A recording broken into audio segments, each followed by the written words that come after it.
Om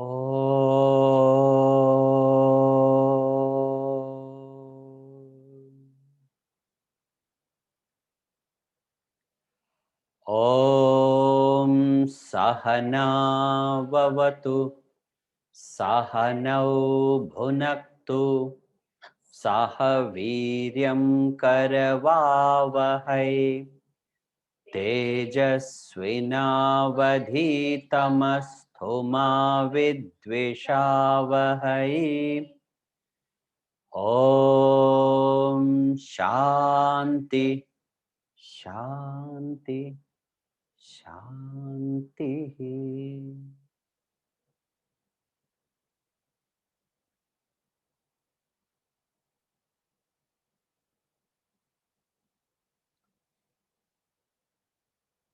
Please join us in reciting the Atma Shatkam.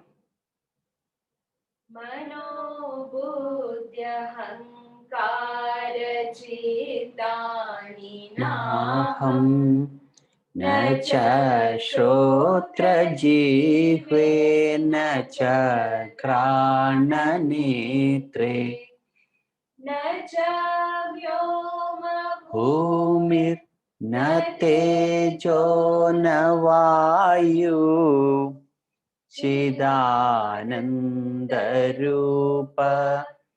शिवोऽहं शिवोऽहं चिदानन्दरूप शिवोऽहं शिवोऽहं न च प्राणसंख्यो न वै पञ्चवायु न वा सप्तधातुर्न वा पञ्चकोश न वाक्पाणिपादौ न चोपस्थपायु चिदानन्दरूप शिवोऽहं शिवोऽहं चिदानन्दरूप शिवोऽहं शिवोऽहं na me vesharado na me lopamohau मदो नैव मे नैव मात्सर्यभाव न धर्मो न चार्तो न कामो न मोक्ष चिदानन्दरूप शिवोऽहं शिवोऽहं चिदानन्दरूप शिवोऽहं शिवोऽहं न पुण्यं न पापं न सौख्यं न दुःखं न मन्द्रो न तीर्थं न वेदा न यज्ञ अहं भोजनं नैव भोज्यं न भोक्ता चिदानन्दरूप शिवोऽहं शिवोऽहं चिदानन्दरूप शिवोऽहं शिवोऽहं na me mrityu shankha na me jati veda pita नैव मे नैव माता न जन्म न बन्धुर्न मित्रं गुरुनैव शिष्या चिदानन्दरूप शिवोऽहं शिवोऽहं चिदानन्दरूप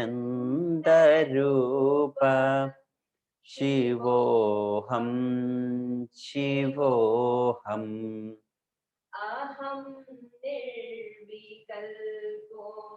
निराकाररूपो विभुर्व्याप्य सर्वत्र सर्वेन्द्रियाणि सदा मे समत्वं न मुक्तिर्न बन्धा चिदानन्दरूप शिवोऽहं शिवोऽहम् चिदानन्दरूप शिवोऽहं शिवोऽहम् चिदानन्दरूप शिवोऽहं शिवोऽहम्. We will together chant the 12th chapter of the Bhagavad Gita, verses 1 to 10.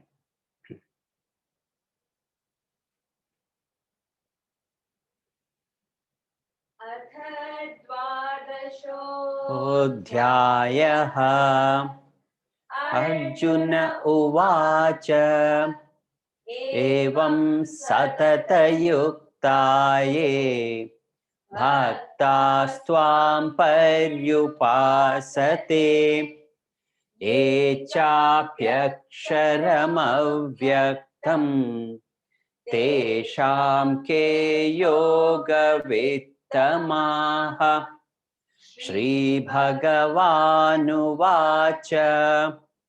मय्यावेश्य मनो ये मां नित्ययुक्ता उपासते श्रद्धया परयोपेताः ते मे युक्ततमामताः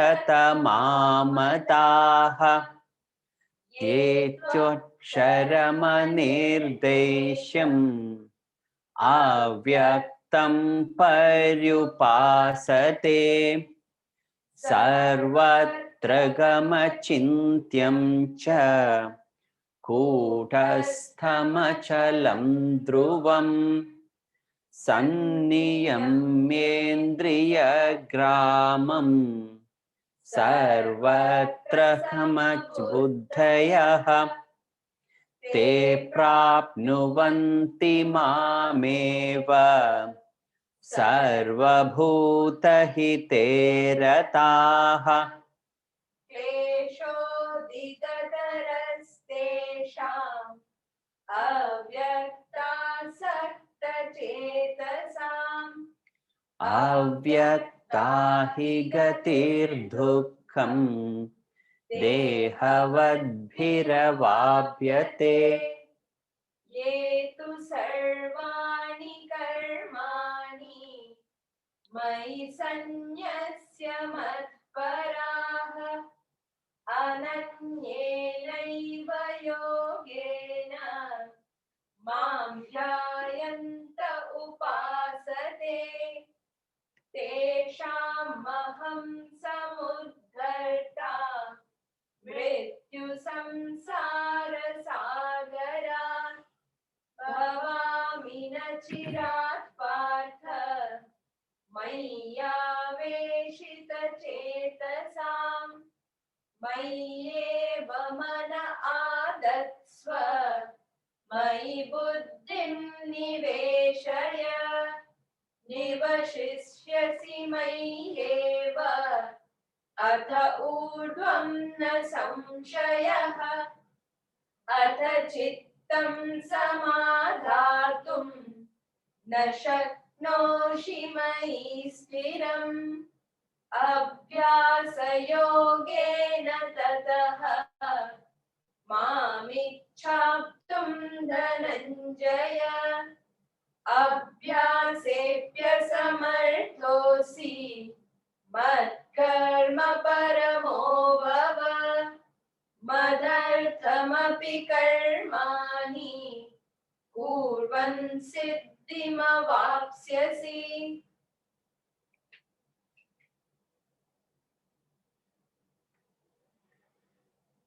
on our spiritual journey,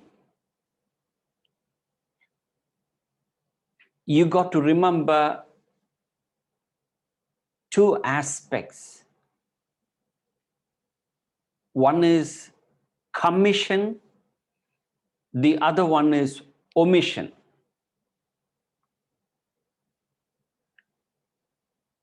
The assertion of positive and negation of negative.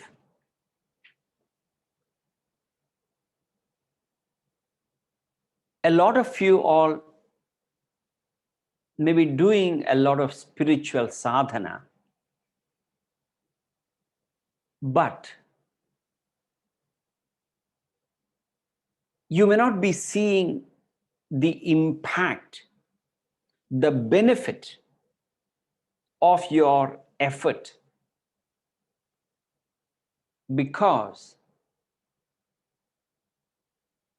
you're practicing positive, you're making a commitment to do the right thing, but there are certain omissions. There is assertion of good and negation of bad. So when you engage in a lot of spiritual or religious activities, bhakti, your effort may not be yielding results. Why? You keep filling water, but you're not blocking the holes of the pot. All the water is getting wasted. So when you practice bhakti, if you are not benefiting results, if you are not getting adequate spiritual reward,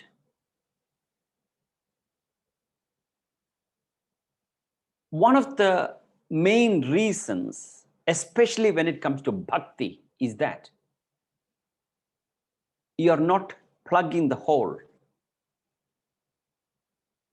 And you all have a big hole through which spiritual benefit getting drained. Your sadhana is not becoming effective. In fact, what I'm talking about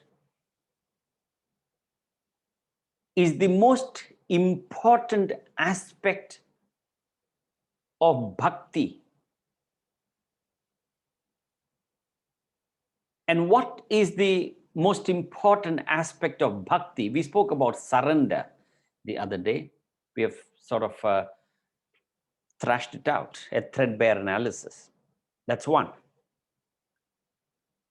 But I would put that as the second. There's something more important than that. What is that one crucial aspect of devotion without which any amount of prayers, rituals, havan, visiting temples, vows, celibacy, celebrate, all those becomes meaningless? And what is that one aspect?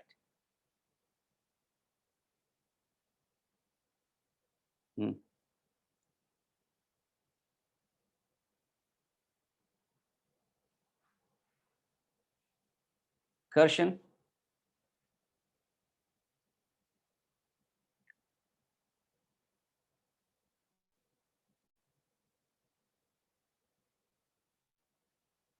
Nirod, you want to talk to me?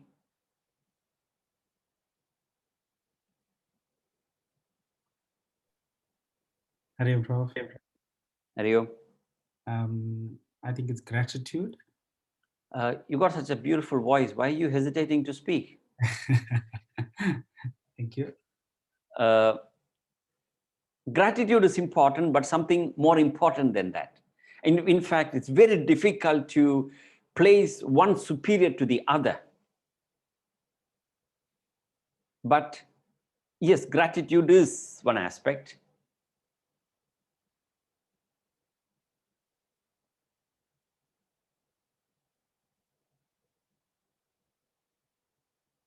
You know, last week I was having a online session to a group of people. It was a business seminar, and we had all the participants, about 70 of them, live in front of me with their video on. And it was a very, very exciting, very interactive, very fascinating discussion. You know, one of the best online sessions that I've had in that last 1 year or so. And when I see there are live people, remember, the speaker's inspiration multiplies. All right. Now I'm speaking to dead screen here. And when I ask questions, you just type it.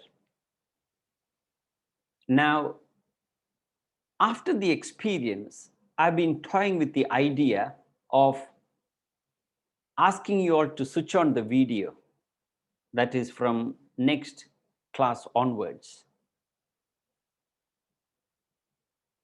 All right. The idea is that the interaction and discussion is much better. Not that I didn't know this before, but when I actually experienced it, I mean, I was doing that live sessions earlier, but it was very, very different, and interaction was much better. All right. Now, next class, I'm going to ask you to switch on your video, and then you'll be live in front of me.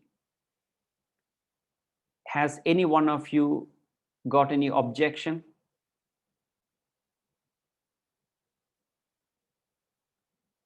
For you, sitting in front of the camera so that I can see you.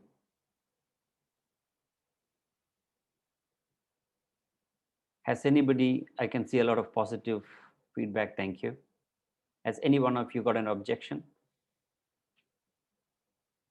If you don't have an objection, which means I will take it as positive, and I expect every one of you to switch on your video.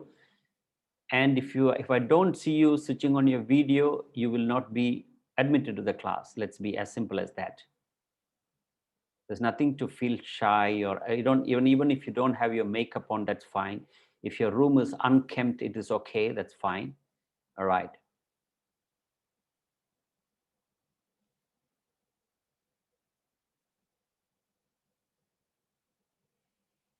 You don't have a camera, okay. I guess you are switching, you're joining us through mobile.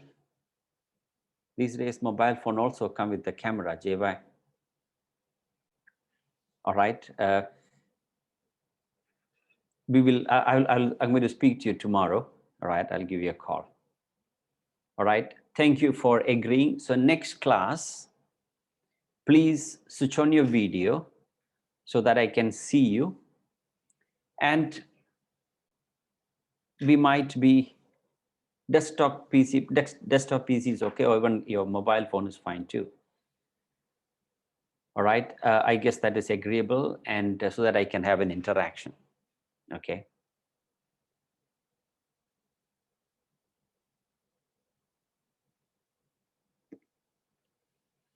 All right. Sincerity, reflection, commitment, love. Christian is saying love.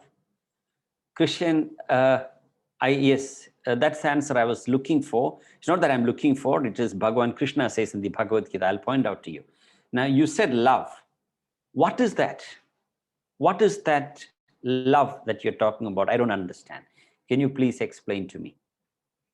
Your answer is right, by the way. Om Hari Om Shri Angajan ji. You know, you've always mentioned the word bhavana, and Bhavana. yes. So for me, it's that that inner sense of joy, inner sense of absolute total admiration for the one supreme being. So the word bhavana sort of, for me, sums it up. Yeah, it is, I understand, it is, bhakti is an emotional relationship with God, bhavana, an absolute oneness, attunement with God, etc. Look, all that is the intellectual definition that, but I'm looking for something that we can practice.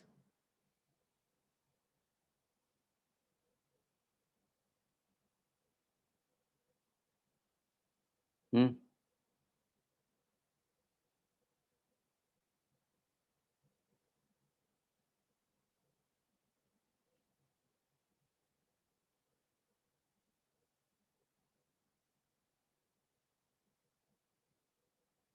Question, you don't have a microphone?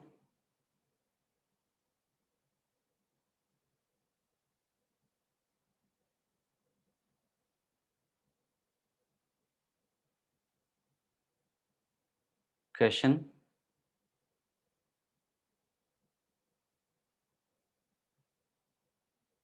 All right, okay. Question says, it is the elimination of hatred from the heart. Question says, it doesn't have a mic. All right, hopefully next week you'll have that available for the audio and video. All right, quite right, you're spot on. The elimination of hatred. Christian, when you say love, the answer is right.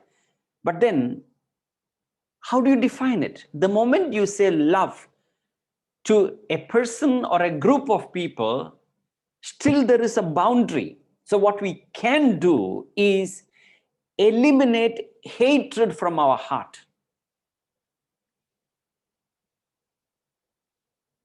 When you eliminate hatred, dislike, that very moment we begin to become devotee, bhakta, devotee of God. When you work towards eliminating hatred, it doesn't really matter whether you go to temple or a church or a mosque. Don't go to any one of those. Whether you have a personal God or not, whether you perform havan, whether you undertake religious vows, none of those are immaterial, because the effect of all those are eliminating hatred, because that is the big hole through which our spiritual benefits get drained. Our activities become self-canceling. On one hand, we do a lot of religious things. On the other hand, we develop dislike. And it is true, every single one of you, somewhere or the other in the past, if you see, there will be hatred lurking it. You got to neutralize it. Jesus Christ says, before you come and offer devotion to me, go back and settle the differences with your enemy, and then come and pay obeisance. It could be, I don't know, it could be one of your ex means it could be ex-relationship, or it could be your ex-boss. You had a dispute and you were unfairly dismissed, or it could be your ex-employee who did some harm despite being worked with you for some time. It could be your customer, employee, your manager, whatever it is, whoever it is. When you remember that person that you had a bitter conflict, maybe a relationship, the relationship ended up in a bitter court battle and eventually you were separated for whatever reason, any form of relationship. When you think about that person, maybe immediate past, or it could be years later. When you remember that person, when you think about that person, does hatred, dislike, revengeful feeling Does any one of those arise in your mind? If it does, that is the big hole through which all our spiritual benefits gets depleted. So therefore, when we talk about bhakti, devotion to God, it becomes absolutely meaningless. Our effort becomes self-canceling. It's like you deposit money and somebody else is stealing out of your account. And you don't see, you're putting a lot of money, but you don't see anything there. And who is that thief? Is our own hatred, our own vindictiveness. And mind you, it is not easy. It is not easy to fight and eliminate dislike and hatred. It is immaterial how soon or later you win the battle, but so long as you're fighting, so long as you're in the battle against hatred, when the hatred is eradicated, and I told you, so many other negative emotions go with it. And remember, when you entertain hatred, nobody else except you get hurt. You are the one who gets hurt when you entertain hatred. So that is where we got to take responsibility. We got to have an active plan. So where do we start? Analyze. Who is that person who hurt you most and making your mind vengeful? It's filling your mind with a lot of dislike, a lot of negative feeling, a lot of negative emotion. Work on that person mentally, emotionally. You can even go to the extent of praying for that person, keeping that person in your prayer, and think for that person's welfare, happiness, everything. That is where our devotion begins. Gratitude, important. Surrender is important. Sincerity, all those that you mentioned, is important. In fact, why hatred is so crucial, conquering that, is because hatred is the bottom line of all the negative emotions, be it anger, jealousy, arrogance, fear, vanity. The underlying substratum of all these negative emotions is hatred. So if you conquer that, you can conquer all the others. In fact, even when you are fighting a court battle, what Bhagavad Gita teaches us is that fight without hatred. In fact, that is what one of the powerful lessons Mahatma Gandhi revealed to the world. I'm not a great fan of Gandhi, by the way, all right? But where it is due, it is to be, the credit has to be given. One of the things that Gandhi taught to the world is that you can fight the enemy without hating the enemy. That was Gandhi's secret weapon against the British. The moment you entertain hatred towards your opponent, that very moment you become weak, you reveal your weakness. The power was absence of hatred.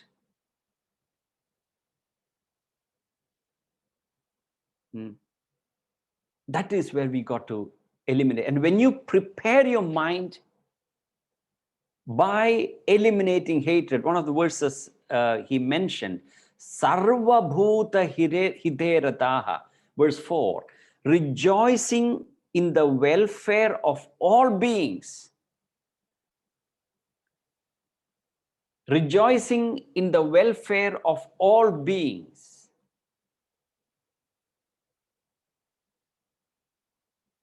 That's what happens.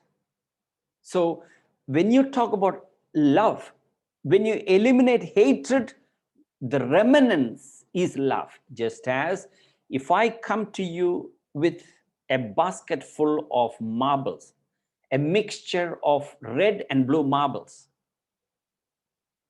and I'm colorblind, I can't see red.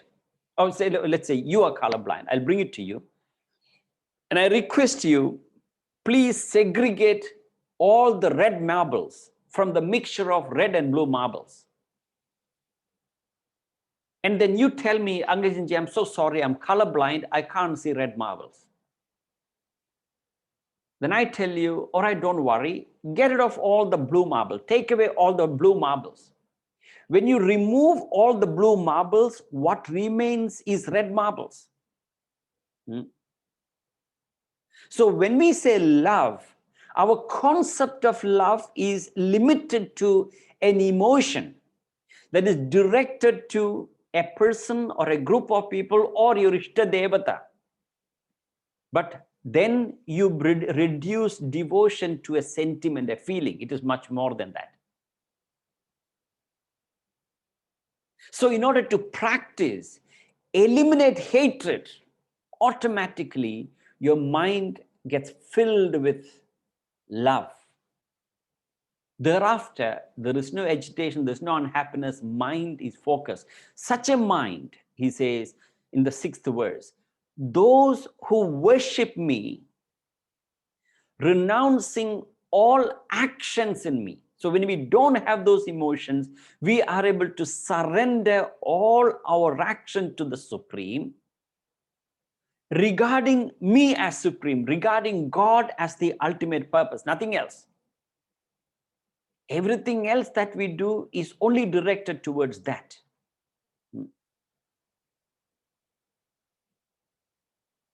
Regarding me as Supreme and meditating on me with single-pointed yoga. Ananyenaiva yogena. Remember, this principle that is talking about single-pointed devotion, regarding me as a Supreme and renouncing all actions in me. These 3 principles can be used for your spiritual development as well as your material success. It's simply enunciating the secret of success. Renouncing all actions in me. If you, let's say you have a goal, a materialistic goal, that you want to have a business, or you want to complete your PhD in a particular field of study, whatever goal that you want to pursue, renouncing all actions towards that goal. Every action that you do, you ask the question, will this action take me a little closer to that goal? If it is yes, you do it. If it is no, say no to it. Regarding me as Supreme, that goal that you want to reach is the topmost priority. You are able to be consistent in whatever that you're doing. Meditating on me with single-pointed yoga. Channelizing, keeping your mind focused upon that goal. And then he continues in the 7th verse. All right. Before that, as I mentioned to you, verses 6 to 12. Those verses are discussing the progressive ways to reach God. Very important section.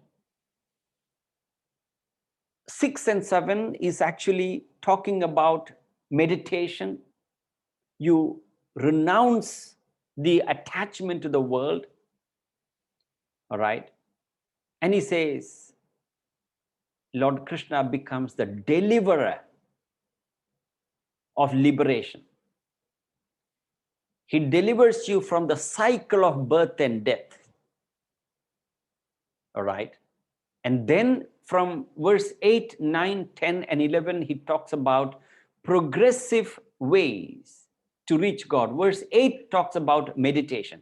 Having prepared yourself, you got to apply yourself to meditation. Meditation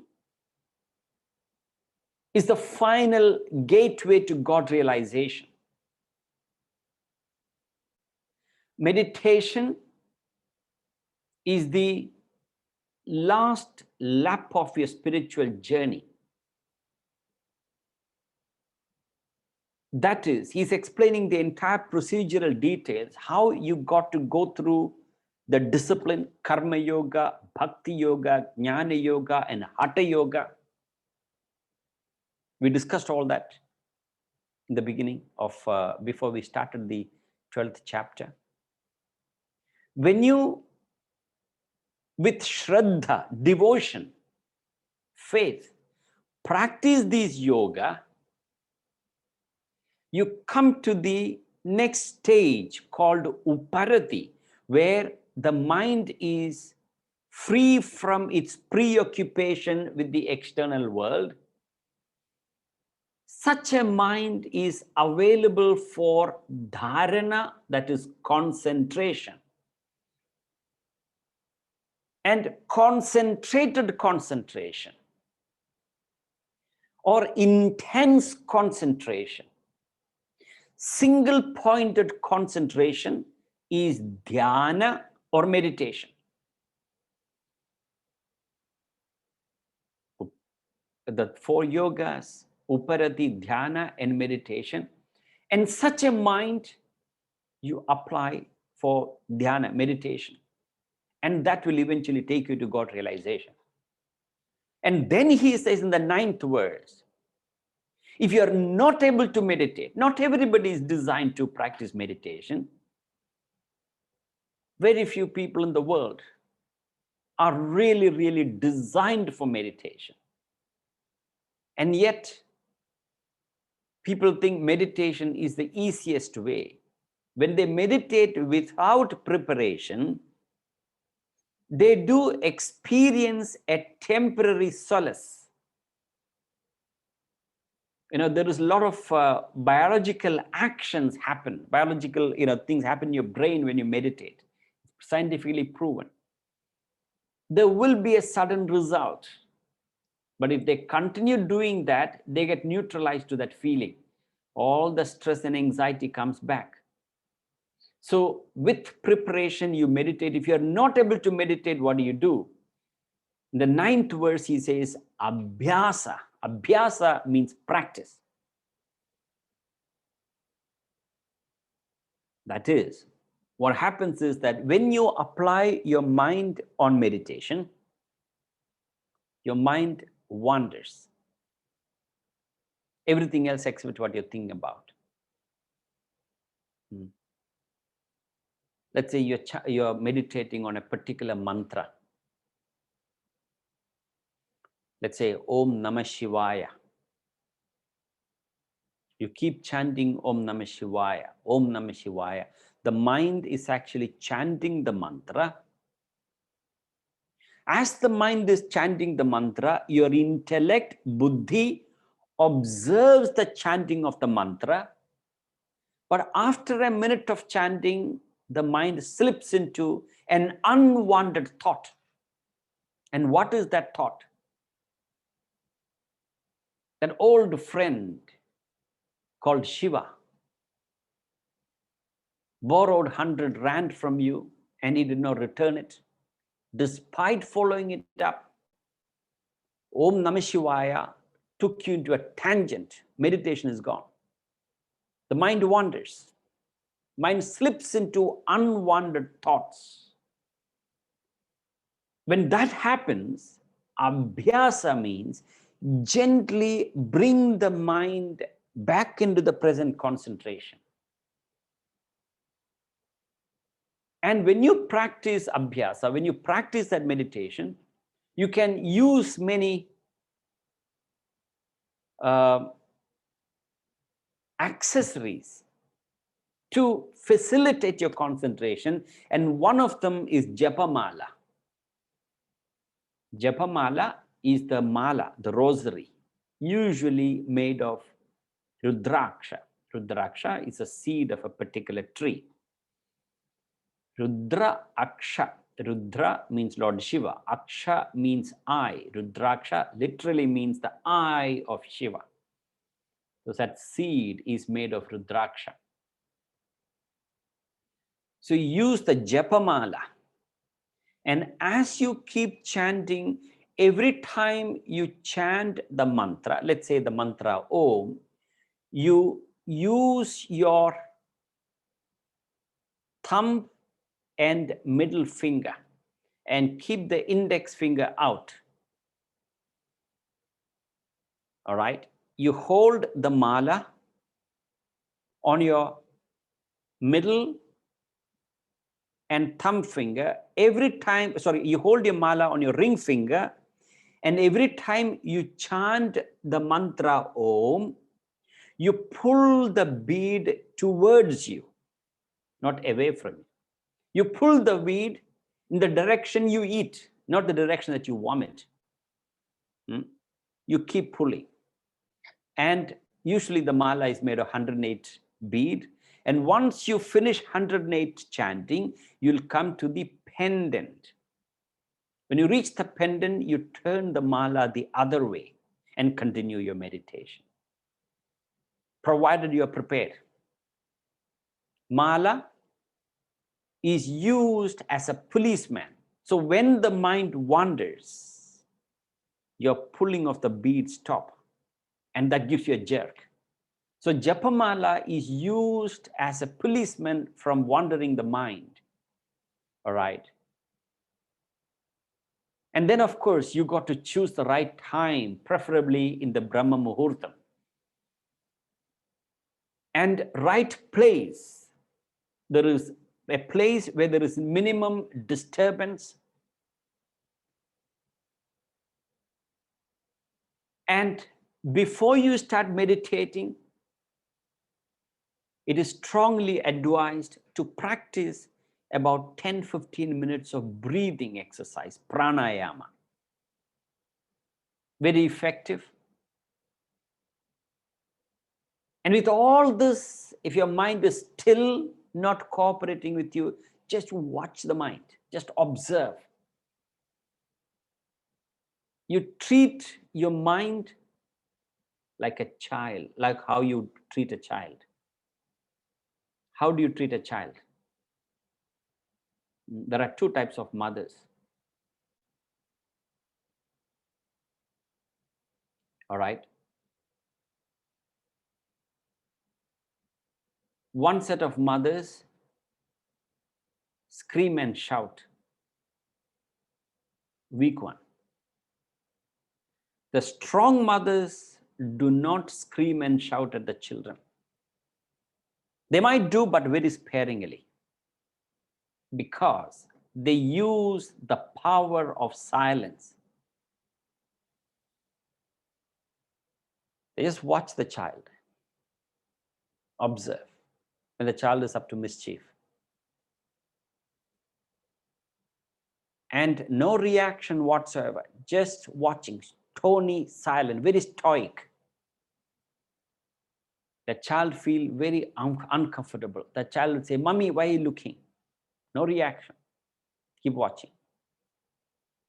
Again, the child will look at you. The child feel uncomfortable. Keep watching, no reaction. Eventually, the child feel extremely uncomfortable. The child drops the mischief and come away.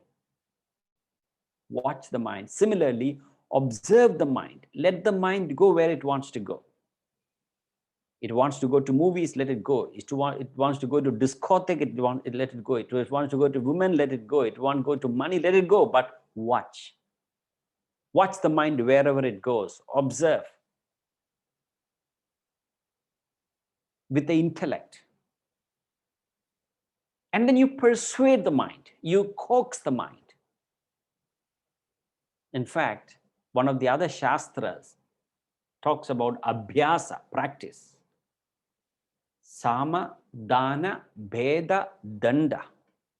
Sama means you talk to the mind. You got to have an internal dialogue between the mind and the intellect, just like the dialogue between a child and an adult. The intellect must make auto-suggestion to the mind, persuade, explain. If it doesn't work, then dana, the sama is dialogue, discussion. If it doesn't work, dana means you sort of bribe the mind. You compensate the mind with something. That is just like you do treat the child. If you do something, I'll give you this compensation. That is dana. Dana means giving. Bheda means exploit the weakness. It could be if the mind has a weakness for something, you persuade or tempt the mind. If you do this, I'll give you that. If nothing works, sama, dana, bheda. If nothing works, danda, punishment. Punish the mind. That is, if you don't practice discipline, I will deny you lunch.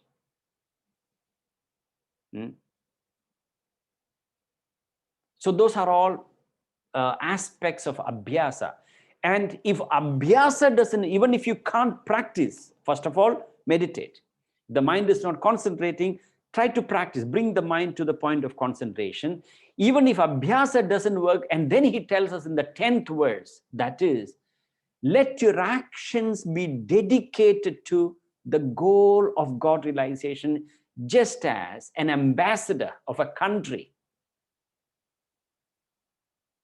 whatever action that he does is dedicated to the welfare of the country that he's representing, without any ego and egocentric desires, just as feel that you're only a spoke in the wheel. Imagine the bicycle wheel, and bicycle wheel has got, I don't know how many spokes. One spoke is not more important or less important than another spoke. Each spoke plays a very important role. Similarly,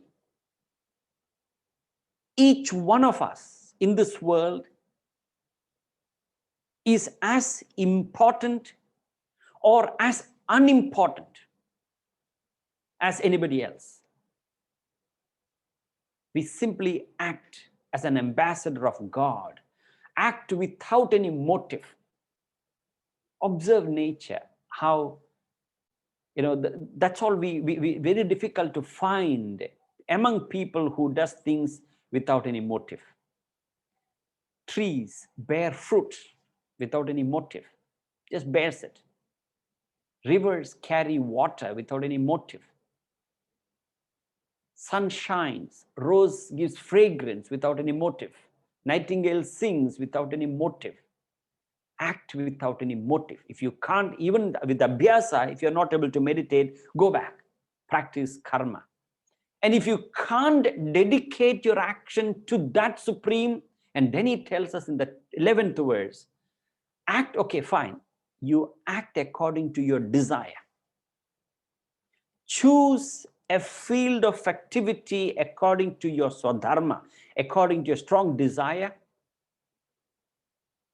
But when you are acting in that field, let not your mind be attached to the fruit of action. Don't keep thinking about the reward. How is it benefiting me? And of course, with the self-control. What is self-control is when, that is, you're not allowing the mind to think about the result, the fruit. And self-control also means not acting on likes and dislikes. You do not do just because you like it, nor do you refrain from doing it because you dislike. You do it because it is your duty to do. And then you graduate in the next level. So therefore, Practice meditation. If you can't meditate, abhyasa. Try all these props that I mentioned to you. If those props also don't work, and then go back. That is, act as an ambassador of God. I'm only acting according to his will. That is, thy will be done and not my will be done. That's spirit. If you can't do that, act according to your desire. Choose a field of activity that you have desire for, that is your swadharma. But in the process, let your mind not be attached to it. And then eventually you advance to the next level, and then finally go to the seat of meditation. This is the progressive way to God realization that is discussing. Verse 7. Teshamaham samudharta. Teshamaham samudharta. Mrityu samsara sagarat. Mrityu samsara sagarat. Bhavami nachirat partha. Bhavami nachirat partha. Maya veshita chetasam. Maya veshita chetasam. Teshamaham samudharta. Mrityu samsara sagarat. Bhavami nachirat partha. Maya veshita chetasam. I see a couple of messages here. By the way, as I'm talking, by all means, raise your hand. You're not interrupting me, and you know what to do, how to raise your hand, so that you get my attention, and so that I don't miss your response or comment or feedback. All right. Angajan isn't the removal of hatred as a result of love. It's the other way. Removal of hatred produces love. All right. To develop love, identify some positive qualities in that person. Quite true. All right. Roshni says, identify, even the worst human being that you know, there is goodness. Proverbial villain in the Hindu Shastra is Ravana, the kidnapper. But what fine quality. He was an amazing Veena player. He knew the Vedas. He was a priest, son of a saint. All right, there are many other virtues. So you got to train your mind. If you can't find a good person, find goodness in the person that you know. All right. We all have to some extent latent negative emotion. What practice should we adopt to discover them? I don't know if you need to do anything to discover them, because when you expose yourself to the challenges, those negative emotions will prop up. All right. All that you need to do, in fact, you don't even need to do anything special to expose yourself to the challenges. You are meeting the challenges. Krishan, I know you're working for a particular municipality, and then whatever the business or work that you do, there will be difficulties and challenges. So when you encounter those difficulties and challenges, naturally, emotions will well up in your mind. It could be anger, it could be jealousy, it could be hatred, it could be whatever it is. All that you need to know is to be mindful. In order to be mindful, the faculty that you and me as human beings are blessed with is the ability of self-awareness, which the other kingdom, the animal kingdom, is denied. Animals can only observe the outer world. They are not aware of their inner world. Whereas human beings have got the ability to be conscious of the inner world. So therefore, self-awareness. You got to be very mindful of the inner world. The first step is awareness. And then you accept it. Don't reject it. The problem is that when we observe certain negative emotion in us, we deny, we practice denial. We are what do you call this, embarrassed or ashamed. Why should? Accept it. And then ascend, rise above it. Rise above it by using your intellect. That's why, we emphasized any number of times BTL, brutal time lock in the morning. That is when you invest your time in the morning for study of the Shastras, your intellect becomes alert. Your intellect becomes alive during the day. All right? And then finally, attune yourself to the Supreme Paramatma. If somebody is angry with you, it is the same divinity that enables him to make him angry, is the same divinity that enables me to feel that anger. You attune to that Supreme. So that is the practice. So awareness, acceptance, ascendance, and attunement. All right. Now, verse 7.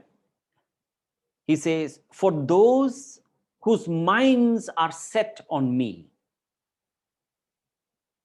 I become erelong, O Partha, the deliverer from the ocean of death-bound existence.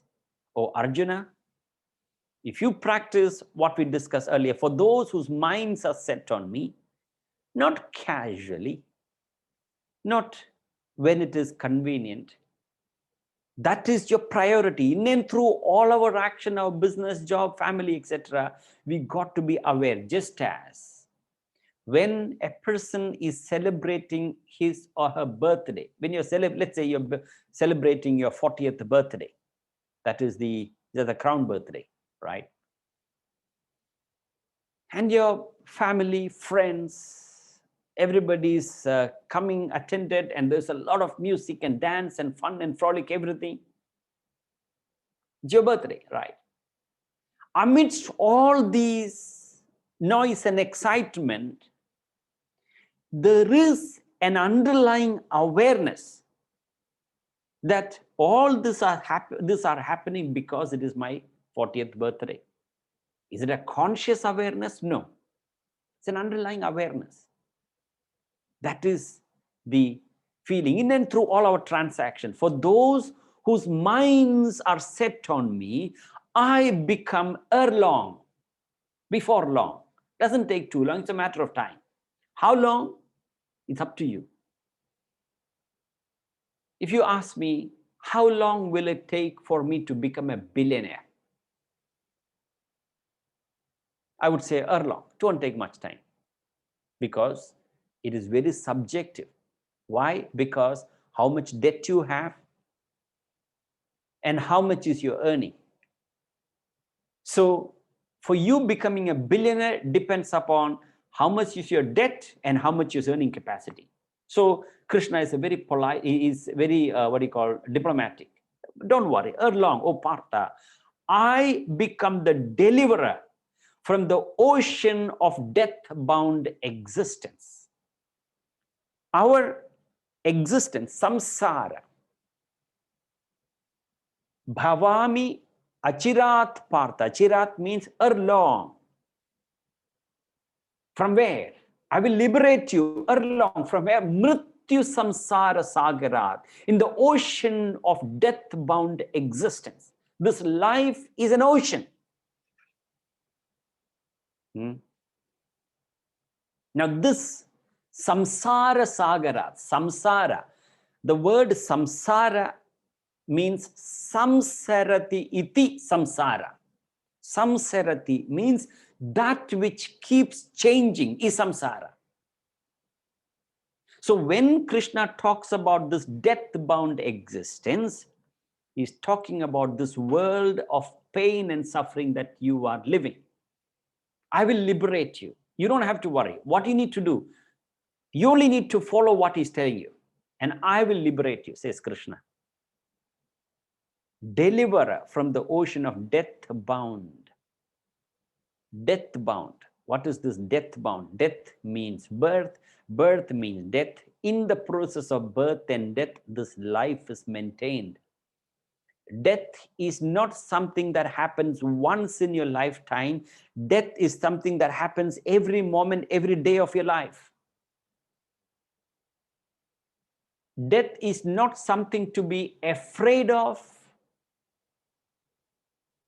There is nothing terrible, there is nothing abominable, there is nothing inauspicious about death if you understand the dynamics of it. And yet everybody, there is a bugbear, fear. There is fear. Why? Because lack of understanding. Of course, we are sad about it. I mean, compassionate about those people who are lost their life. But when you really understand what has happened,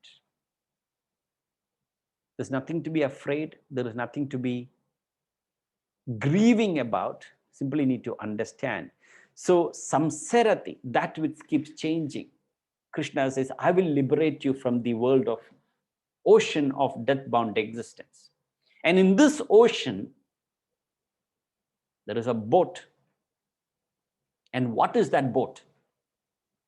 Stick to that boat. And what is that boat?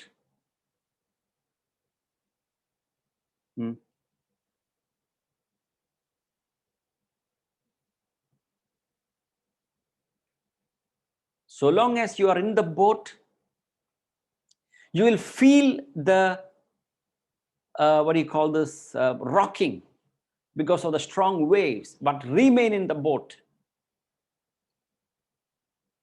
If you remain in the boat, it's a matter of time. And what is that boat? Hello?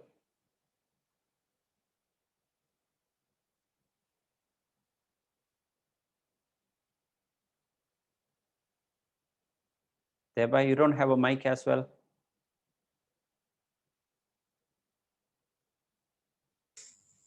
Hey. You know I have a mic, Angajanji. Okay, go ahead. Yeah, it's a part You're to so God lazy to switch on the realization. mic, is it? I beg your pardon? You're so lazy to switch on the mic. It was, yes. You had to walk half a kilometer to switch on the mic. Yeah, I had to go around the block. All right, go ahead. Tell me your answer. As I've written, it's a path to God realization, I would guess. Yes, what is that path? Vedanta. Exactly. Stick to your spiritual path. All right. And that is study of Vedanta, the Bhagavad Gita, the message of the Bhagavad Gita. Hold on to it. Hold on to your sadhana, hold on to your spiritual path. So when you remain in the boat, of course, you will feel the rocking of the boat. But the boat is designed such a way that it will not capsize. All right. And then there is a captain. Captain is your intellect. If there is a strong captain guiding the boat, and the captain is always looking at the compass as a captain of a ship in the middle of the ocean, there is only water all around. He doesn't know which is north, south, east, west, but there is something that he looks at, the compass. The compass always points toward the north. The moment he knows that this is north, automatically he deduces all the other directions. He knows which is south, which is east, which is west, which is northeast, southeast, southwest. Dozens of other directions he knows. Similarly, that compass that the captain uses to navigate the boat to the shore of immortality is the conscience within you and me. Follow the dictations of the conscience. Let not the whims and fancies, the strong emotions are the strong wind in the ocean. And in the ocean, there are such submarine animals like big shark, blue whales, and many other terrible animals that can be deadly. So and those are your negative emotions and all the challenges of the world. If you want to be free, if you want to remain unaffected by those, stick to the boat, and that is your spiritual path, sadhana, study of the Bhagavad Gita. Hold on to it, not sparingly, not occasionally, however busy you are. It is so difficult to study the Bhagavad Gita when you're busy, and yet when you study the Bhagavad Gita, your difficult life becomes very easy. Stick to that. It's a matter of time. Ere long, you will get to the shore. Yes, there will be challenges. So he gives us the guarantee, I will liberate you from the ocean of death-bound existence. And then he says, verse 8, progressive way to reach God realization. Mayyeva mana adatsva, Mayyeva mana adatsva, Mayi buddhim niveshaya, Mayi buddhim niveshaya, Nivashishyasi mayyeva. Nivashishyasi mayyeva, Atha urdhvam na samshayah, Ata urdhvam na samshayah. Mayyeva mana adatsva, Mayi buddhim niveshaya, Nivashishyasi mayyeva, Atha urdhvam na samshayah. He begins the progressive ways to God realization. He says, having prepared yourself, practice meditation. How do you do that? Fix your mind on me alone. Place your intellect in me. You shall no doubt live in me hereafter. Simply what he's saying is that when you are on the seat of meditation, the entire dynamics is like this. When you chant the mantra Om, all right, your mind together with your mouth, chant the mantra Om continuously, all right? In that chanting, your intellect must be acutely aware of the mind's chanting. When your intellect is continuously aware and watching and supervising the mind's chanting, then and then alone it is called meditation.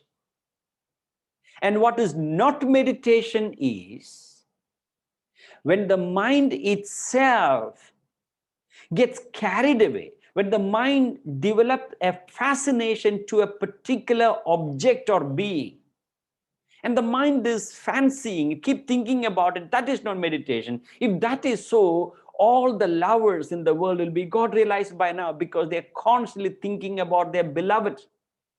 That is not it. That is mental indulgence. Meditation is a cure. Mental indulgence is a disease, just as when your stomach is not working, when there is not sufficient bowel movement, all right, what do? You take a purgative, laxative to loosen the stomach. So when you take laxative or purgative to loosen the stomach, what is the effect? Yes, Deyabai. All right. Oh, I thought you had a question. All right. So when you take the purgative to loosen the stomach, you have to visit the toilet very frequently, right? When you're suffering from diarrhea, when your stomach is upset, you're suffering from diarrhea, then also you have to visit the toilet very frequently. The effect is same when you take purgative to cleanse your stomach or when you're suffering from diarrhea. But diarrhea is a disease. When you take purgative or laxative to create bowel movement, that is a cure, although effect seems to be similar.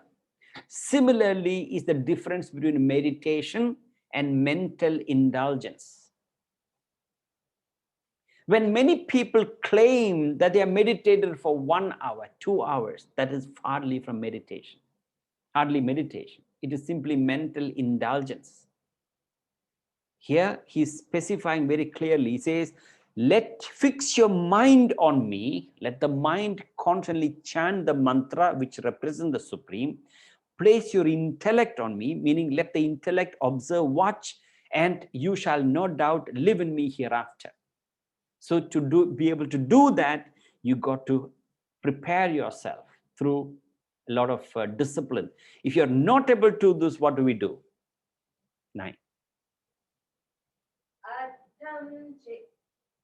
Atha chittam samadhatum, atha chittam samadhatum, na shaknoshi mayi stiram, na shaknoshi mayi stiram.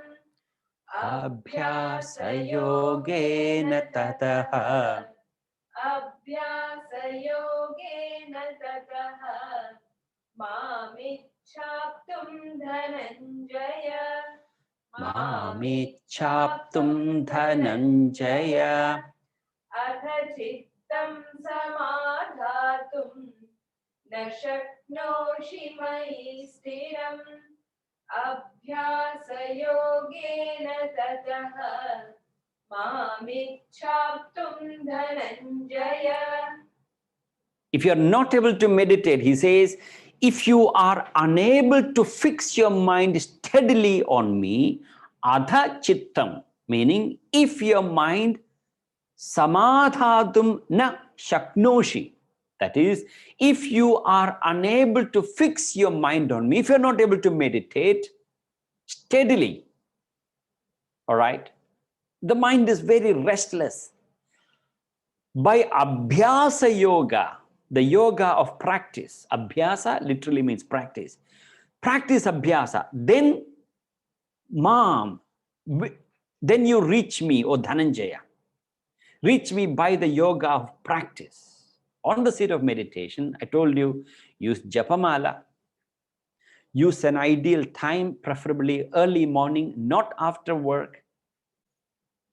Find a conducive, calm place, a comfortable seat, not on your mattress. Your sitting won't be stable.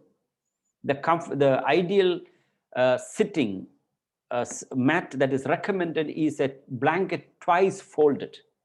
We studied in the 6th chapter, which is called Dhyana Yoga, the yoga of meditation. Make sure that your seat is comfortable, all right?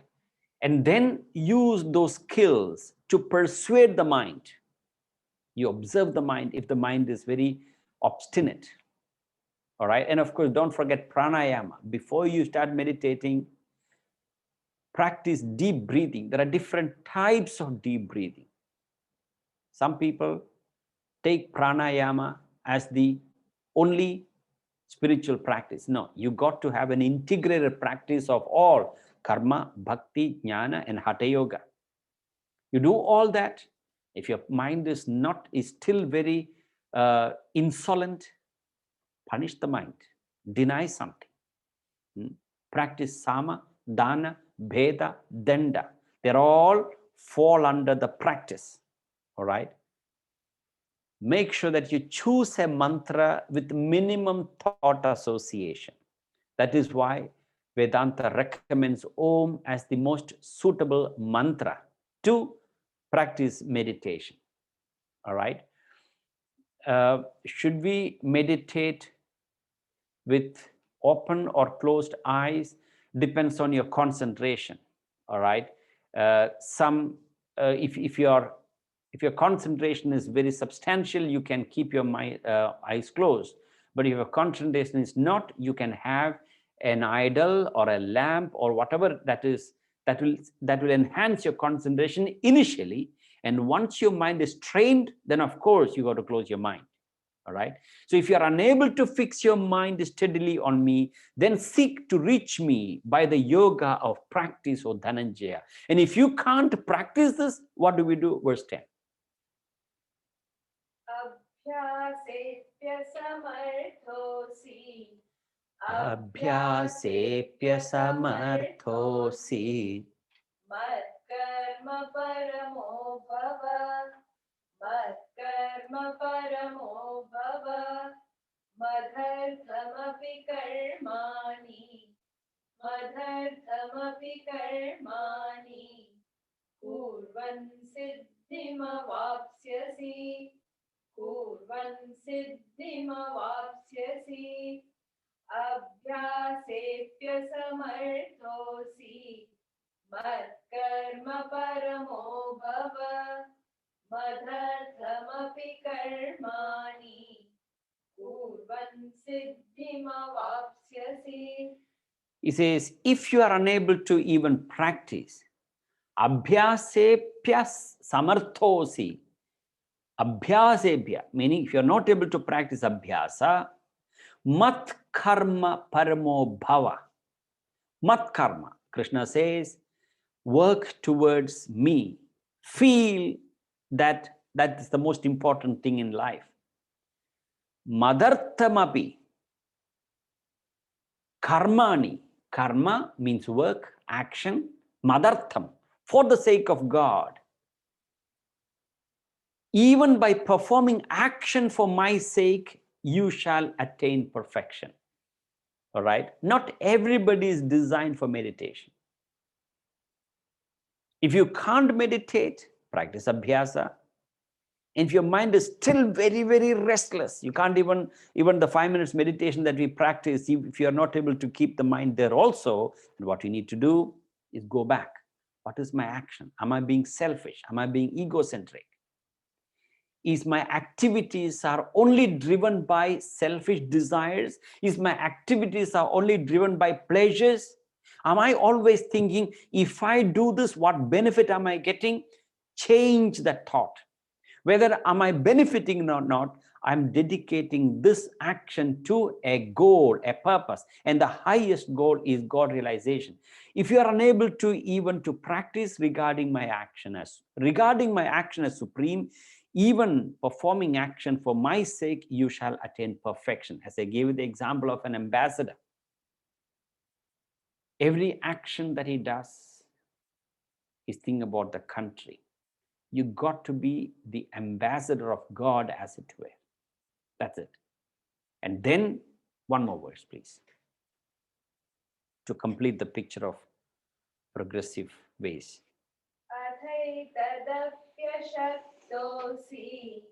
Athaitadapyashaktosi kartum madhyogamashritah. Kartum madhyogamashritah. Sarva karma phalam tyagam. Sarva karma phalatyagam. Tatah kuruyatatmavan. Tatah kuruyatatmavan. Athaitadapyashaktosi kartum madhyogamashritah. Sarva karma phalatyagam. Tatah kuruyatatmavan.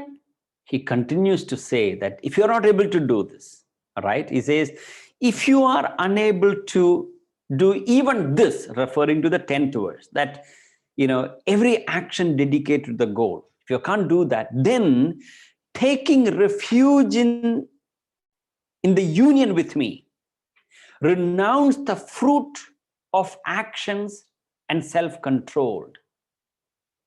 Take refuge in the union with me. In other words, karma, choose a field of activity according to your desire. All right. That is why we kept emphasizing Swadharma. Choose a field of activity according to the desire that you have, act towards it. All right. You have a materialistic goal, no problem. But when you're working towards it, let the mind not be obsessed with the fruit. When am I going to get the result? How much result am I going to get? Just simply act. Renounce the fruit of action. Number one, condition number one. And then he says, first one is sarva karma phalatyagam. Sarva meaning all, karma means action. The fruit of all actions you renounce. I'm not concerned about the result. Let me do what I'm supposed to do. Second one, yadatma, self-controlled. All right. Self-control involves that when your mind get attached to the fruit, or when your mind is thinking, I am responsible, when your ego comes up and say, I am responsible, that ego props up. How dare you talk to me like that? It's my job, it's my responsibility. No such thing. I have been given this duty to the best to do it. Let me do it to the best of my ability. And reward, consequences, success, everything. In fact, I was reading a book about our Prime Minister, Modi, and as far as probably about his career about 30 years back, never ever thought of becoming the chief minister of Gujarat, which is the premier, what you call premier, never ever thought of becoming the prime minister. The only thought was how best I can serve my country, and he did it. Neither superiority nor inferiority, whatever action, whether it is sweeping the floor, whether it is cleaning the street, that's all he did. Look where he is. That's all the Bhagavad Gita is saying. Renounce the fruit of action and self-control. Let the likes and dislikes govern your action. In other words, if this action you're supposed to do it to the best of your ability. All right? Whether you like it or not, don't avoid doing an action because you don't like it. Don't do it because you like it. So action driven by likes and dislikes are not karma yoga. That is selfish action. You're doing it because you like it. Or you're avoiding it because you don't like it.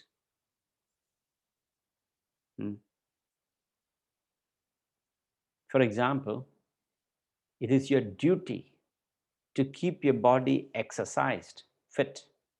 You have an obligation. Most of you don't like it, but you got to do it because our body needs to be, it's a vehicle, it's a tool that we use. Similarly, a food that you like may not be the food that you ought to eat. And a food that you ought to eat, you may dislike it. Let not such likes and dislikes govern your action. That is self-control. And then having practiced that, and then you move on to you'll advance to the 10th verse. And then that is, you are able to work like an ambassador. And then you continue the sadhana. Then you are able to practice abhyasa. And then finally, you are able to maintain the single pointed concentration and then eventually to God realization. And he summarize the entire progressive ways to God realization in the 12th verse, and thereafter we enter into the 13th verse onwards, like next 7 verses. One of the most fascinating section, as I told you in the Bhagavad Gita, 35 virtues of a devotee of God.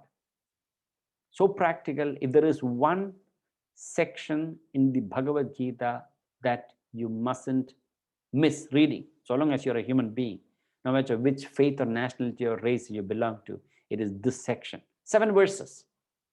We'll continue next Tuesday.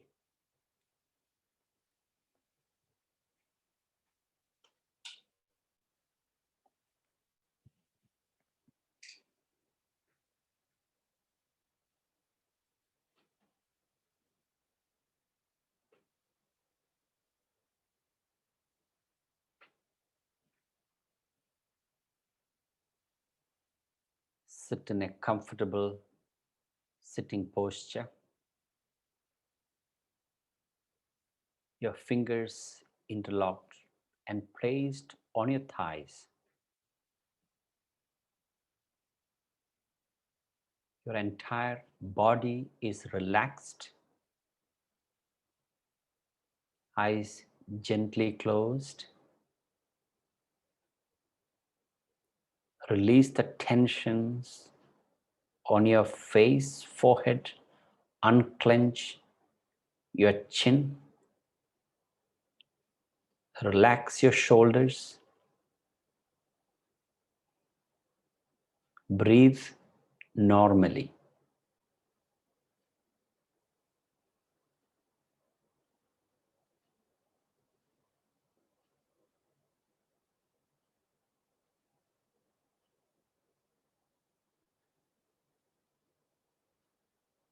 Feel the silence in your room. Feel the silence externally. Feel the silence amidst all the noises, subtle noises that you can hear.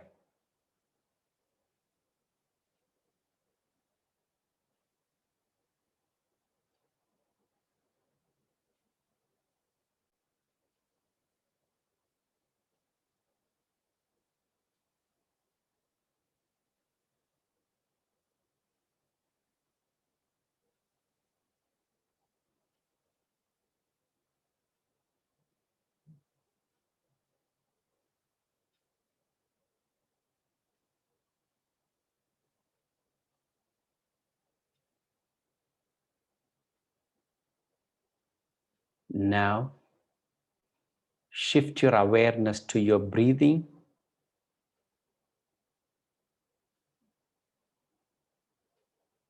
Feel your breathing. Feel the cold air as you inhale and warm air as you exhale.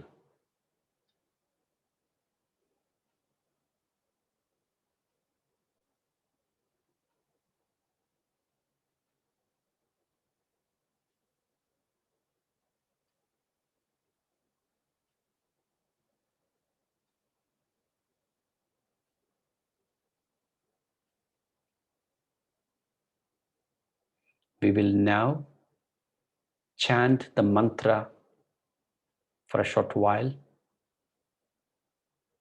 While you chant the mantra, as we discussed, allow the mind to chant and let the intellect be conscious of the mind's chanting, and keep your mind tuned to the chanting. That will culminate into mental whispers and dies away in silence. Breathe in.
Feel the dynamic silence within you.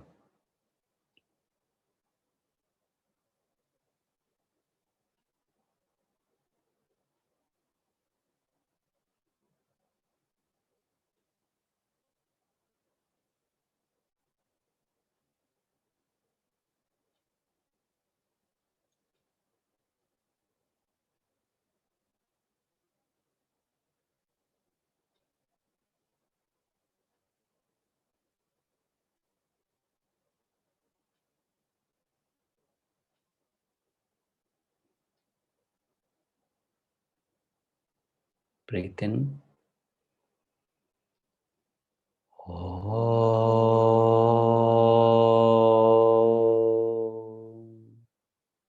Shanti, Shanti, Shanti.